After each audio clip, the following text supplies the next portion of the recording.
అండి, ఎలా ఉన్నారు? నేనైతే చాలా చాలా బాగున్నాను. మీరందరూ కూడా బాగుండాలని మనస్ఫూర్తిగా కోరుకుంటున్నాను. సుగుణ వంటింటికి స్వాగతం. ఈ రోజు మన వంటింట్లో మన కొత్త గ్రైండర్ అయితే ఈ రోజు నేను ఓపెన్ చేయబోతున్నానండి. అంటే ఈ వీడియోకి ముందుగా మీకు అన్బాక్సింగ్ వీడియో అయితే వచ్చింది కదా. ఇప్పుడు నేను ఇందులో పప్పు ఏ విధంగా వేసుకోవాలో, ఏ విధంగా తీసుకోవాలో మీకు వేసి చూపిస్తాను. అలాగే మీకు దీని డీటెయిల్స్ కావాలంటే కనుక నాకు కమెంట్ బాక్స్లో కమెంట్ పెట్టినట్లయితే మీకు అన్ని వివరాలు నేను ఇస్తాను. మరి ఇంకెందుకు ఆలస్యం, వేసేసుకుందామా పిండి అయితే.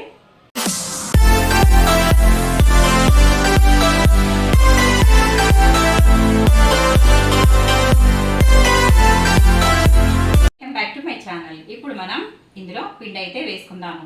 నేనైతే ఇది ముందు కొత్తది కాబట్టి ఇందులో ముందు బియ్యం వేసానండి. బియ్యంని నానబెట్టుకుని ముందు ఒకసారి గ్రైండర్లో వేసి ఇది వేస్ట్గా అంటే పడేసేలాగా ఇందులో బియ్యం అయితే గ్రైండ్ చేశాను. ఎందుకంటే రాళ్ళకి అలాగే కింద ఉన్న రాయికి అంతా కూడా డస్ట్ అయితే చాలా ఉంటుందండి.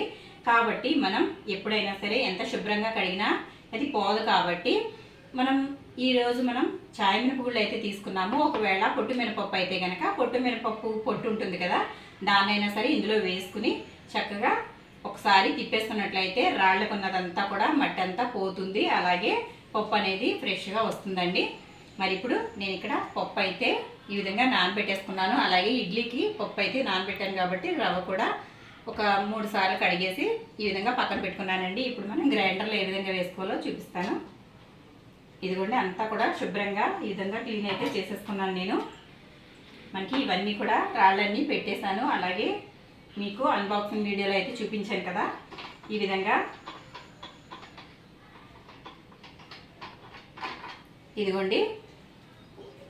ఇవిగోండి రాళ్ళు అయితే శుభ్రంగా నీట్గా నేనైతే కడిగేసుకున్నాను. బియ్యం వేసి ఒకసారి పిండి ఆడేసిన తర్వాత మళ్ళీ ఒకసారి కొబ్బరి పీచు పెట్టి శుభ్రంగా ఇదైతే కడుక్కోవడం జరిగింది. ఇప్పుడు మనం పిండి అయితే వేసుకుందాము.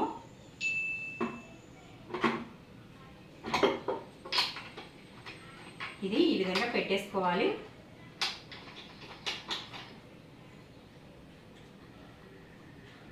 ఇలా పెట్టుకున్న తర్వాత మనం ఇక్కడ మినపప్పు అయితే నానబెట్టి పెట్టేసుకున్నాం కదా, ఇప్పుడు ఇందులో వేసేసుకుందాము. నేను ఇది శుభ్రంగా కడిగిన తర్వాత వాటర్ మంచి వాటరేనండి, ఇది వాటర్ని వేసి కొన్ని పెట్టాను. ఇది ఇప్పుడు ఇలా వేసేసుకోవాలి. ఇప్పుడు మూత అయితే పెట్టేసుకుందాము. ఎప్పుడైనా సరే మూత పెట్టకుండా వేసినట్లయితే పప్పులు కాబట్టి గ్రైండర్ తిరిగేటప్పుడు పప్పులు చాలా చెదిరవుతాయండి. కాబట్టి మూత అనేది మనం కంపల్సరీగా పెట్టేసుకోవాలి. ఇప్పుడు ఆన్ చేసుకుందాము.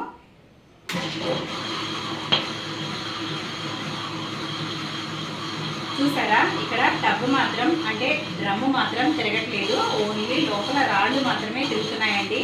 గ్రైండర్ కొంచెం సౌండ్ అయితే వస్తుంది, కానీ ఈ సౌండ్ కూడా లేకపోతే గ్రైండర్ అనేది లేదు కదా. కాబట్టి ఈ విధంగా పప్పు వేసుకున్నప్పుడు నలిగే కొద్దీ కొంచెం అది సౌండ్ అనేది తగ్గుతుంది. మనకి టబ్ అయితే తిరగట్లేదండి డ్రమ్ము. అలాగే చూడండి, ఒకసారి దగ్గరకు వచ్చి ఇదిగోండి ఈ విధంగా అయితే ఉంది.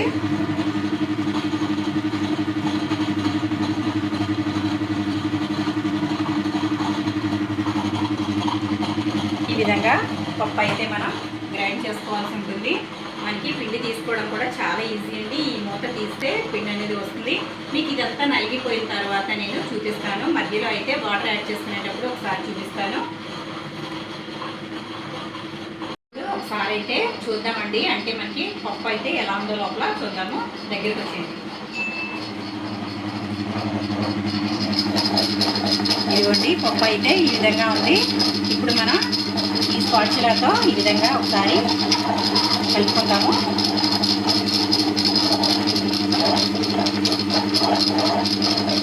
ఈ విధంగా కలుపుకున్న తర్వాత ఇప్పుడు మూత అయితే పెట్టేసుకుందాము.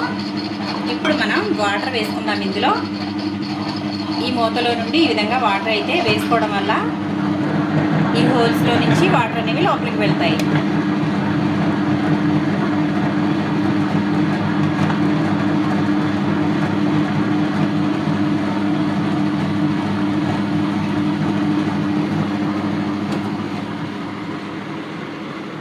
చూసారు కదా, నేను టోటల్గా పప్పు అయితే కనుక 200 గ్రాముల వరకు పప్పు అయితే వేసాను. ఇప్పుడు ఇది ఎంతవరకు అవుతుందో చూద్దాం. ఇప్పుడు ఒకసారి చూద్దాము, దగ్గరికి వచ్చేయండి.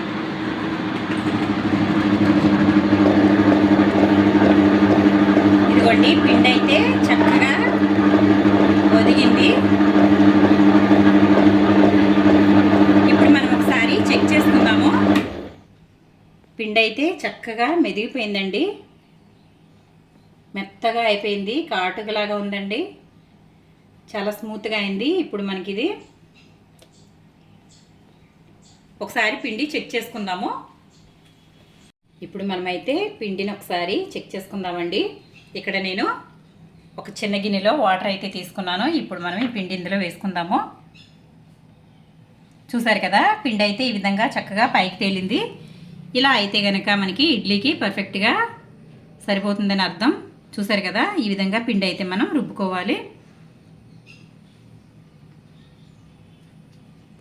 ఇప్పుడు ఈ వాటర్ పక్కన పెట్టేసుకున్న తర్వాత మనం ఇందులోనే మనం కడిగి పెట్టుకున్న రవ్వ వేసేసుకుందాము.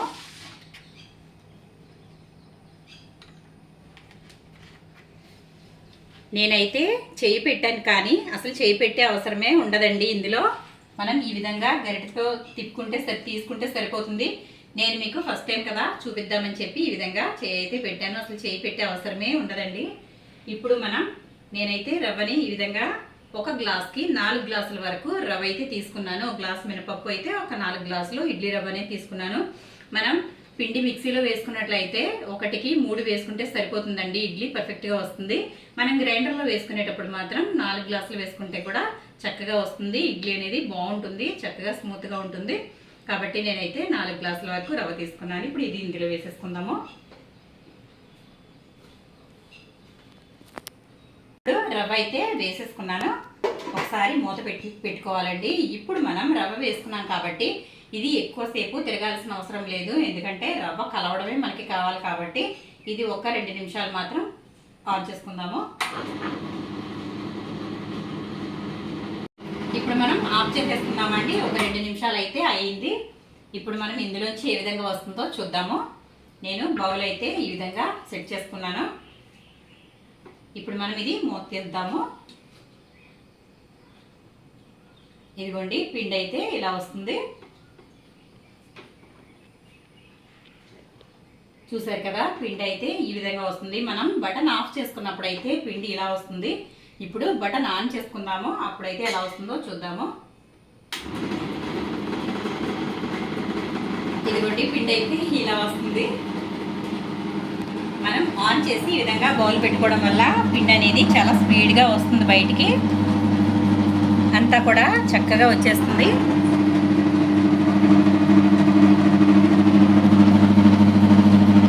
అయిపోయిందండి.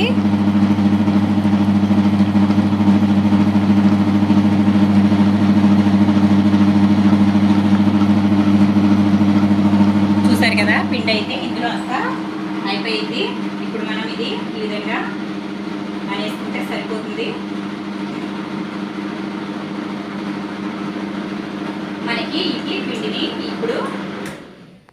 మనకి ఇడ్లీ పిండిని ఇది గట్టిగా ఉందో లూజ్గా ఉందో చూసుకోవాలండి. ఎందుకంటే మనకి పిండి అయితే అంతా వచ్చేసింది కదా. పిండి అయితే ఇడ్లీకి ఇదిగోండి ఈ విధంగా తయారైంది. చూసారు కదా ఎంత స్మూత్గా ఉందో. నాకైతే గ్రైండర్ అనేది చాలా బాగా నచ్చిందండి. మరి పిండి కూడా చక్కగా వచ్చింది, చక్కగా ఒదిగిచ్చింది. ఇప్పుడు మనం ఇందులో వాటర్ వేసుకుని ఒకసారి మళ్ళీ రన్ చేసుకుందాము. మనం పిండి అయితే తీసేసుకున్నాం కదండి. ఇప్పుడు ఇందులో కొంచెం వాటర్ వేసుకుందాం, ఎందుకంటే అక్కడక్కడ కొంచెం పిండి ఏదైనా మిగిలితే కనుక మనకి ఈజీగా వచ్చేస్తుంది. ఇప్పుడు ఇందులో కొంచెం వాటర్ వేసుకుందాము. మూత పెట్టుకోవాలండి ముందు. ఈ విధంగా మూత అయితే పెట్టేసుకున్నాను. ఇప్పుడు వాటర్ వేసుకుందాం.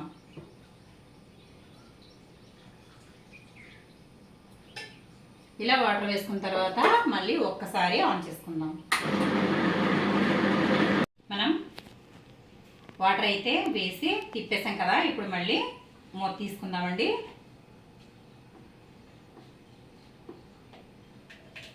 ఇప్పుడు ఈ విధంగా చక్కగా వాటర్ అయితే వస్తాయి. ఇప్పుడు మనం ఇందులో రవ్వలో కొంచెం ఏమైనా తక్కువ అయితే ఈ వాటర్ని యాడ్ చేసుకోవచ్చు.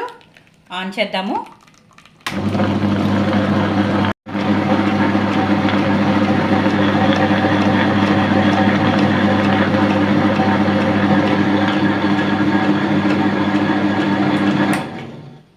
ఇప్పుడు ఆపేసుకుందామండి. ఈ విధంగా వాటర్ అనేవి తీసుకోవాలి. వాటర్ అయితే ఇలా తీసేసుకున్నాం కదా, ఇప్పుడు లోపల చూద్దాము. ఇదిగోండి పిండి అయితే మనకి అంతా చక్కగా వచ్చేసింది.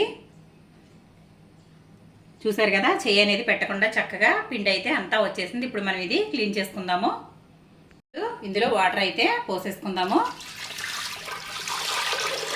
ఇలా అయితే వాటర్ పోసుకోవాలండి. ఇప్పుడు మనం ఇది ఆన్ చేసుకుందాము.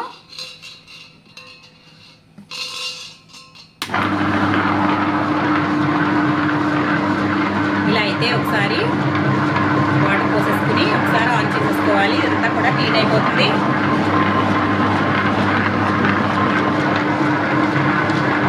ఇప్పుడు మనం ఇందులో వాటర్ అయితే పోసి ఒకసారి తిప్పాం కదా, ఇప్పుడు మనం మూత తీద్దాము. మనం కడుగుతున్నాం కాబట్టి ఇందులో వట్టి వాటరే ఉన్నాయి కాబట్టి మనం ఇక్కడ గిన్నె దగ్గరికి పట్టుకుని ఉందామండి, లేదంటే మీదకి పడతాయో ఎలా పడతాయో మనకు తెలియదు కదా. ఇప్పుడు ఇదైతే ఈ విధంగా తీసేసుకోవాలి. ఇదిగోండి వాటర్ అయితే ఇలా వచ్చేసాయి. చూసారు కదా, ఎంతో ఈజీగా క్లీనింగ్ కూడా అయిపోయిందండి. నాకైతే ఈ గ్రైండర్ చాలా బాగా నచ్చింది. మరి మీకు ఏ విధంగా ఉందో నాకు కమెంట్ సెక్షన్లో కమెంట్ పెట్టండి. మీరు కనుక ఈ గ్రైండర్ తీసుకోవాలనుకుంటే కనుక నాకు కమెంట్ సెక్షన్లో పెడితే మీకు నేను ఇది లింక్ అలాగే దీనికి సంబంధించిన వివరాలన్నీ కూడా ఇస్తాను. చూసారు కదా, పిండి అయితే చాలా పర్ఫెక్ట్గా వచ్చిందండి. ఇదిగోండి చక్కగా వచ్చింది, చాలా స్మూత్గా ఉంది.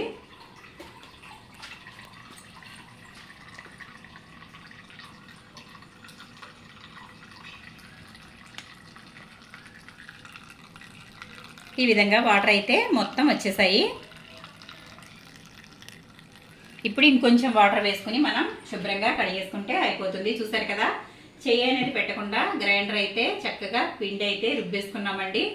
నాకైతే ఇది చాలా బాగా నచ్చింది. మరి మీకు ఏ విధంగా ఉందో నాకు కమెంట్ సెక్షన్లో కమెంట్ పెట్టండి. వీడియో నచ్చితే కనుక లైక్ చేయండి, షేర్ చేయండి, సబ్స్క్రైబ్ చేయండి.